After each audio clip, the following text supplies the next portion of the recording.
నాకు వ్యతిరేకంగా మాట్లాడినా, దూషించినా, మోసం చేసినా వాళ్ళని క్షమించేశాను. కాబట్టి వాళ్ళు క్షమించబడ్డానికి అర్హులా? కానే కాదు. కానీ ప్రశాంతంగా జీవించడానికి నేను అర్హుణ్ణి.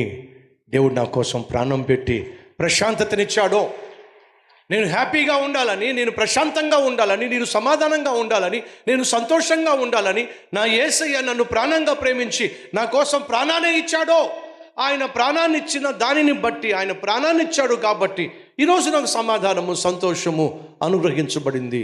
యేసుక్రీస్తు ప్రాణ త్యాగం చేసి ప్రసాదించిన సమాధానాన్ని, సంతోషాన్ని, సంతృప్తిని, సమృద్ధిని ఎవడో ఒకడొక మాట అన్నాడని, ఎవడో ఏదో కామెంట్ చేశాడని, ఎవడో విమర్శించాడని, ఎవడో నాకు ద్రోహం చేశాడని వాడి గురించి ఆలోచించి దేవుడు ప్రాణాన్నిచ్చి ప్రసాదించిన సమాధానాన్ని పోగొట్టుకోమంటారా?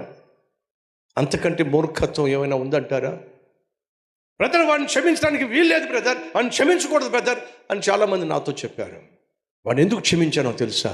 వాడు క్షమించబడ్డానికి అర్హుడు కాబట్టి కాదో. వాడు క్షమించబడ్డానికి అర్హుడు కాకపోయినా నేను ప్రశాంతంగా జీవించడానికి అర్హుణ్ణే. సమాధానంతో జీవించడానికి, సంతోషంతో జీవించడానికి దేవుడు నన్ను ఏర్పరచుకున్నాడు. కాబట్టి నేను ఏం చేస్తాను? వాడి గురించి కాదు నేను వాడిని క్షమిస్తుంది, నా గురించి వాడిని క్షమిస్తున్నాను. ఎందుకని? నేను క్షమించకపోతే నా మనసులో ఆయాసం ఉంటుంది. నేను క్షమించకపోతే నా మనశ్శాంతిని కోల్పోతుంది. అర్థమవుతుందా? క్షమించేసేయండి.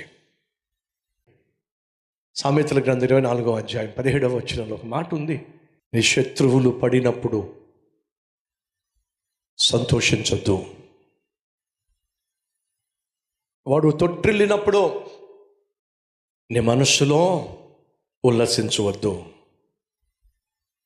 ఒకవేళ శత్రువు పడినప్పుడు నువ్వు సంతోషించడం దేవుడు చూస్తే, తర్వాత మాట చూడండి, యెహోవా అది చూసి అసహించుకొని వాని మీద నుండి తన కోపము త్రిప్పుకొనునేమో. జాగ్రత్త.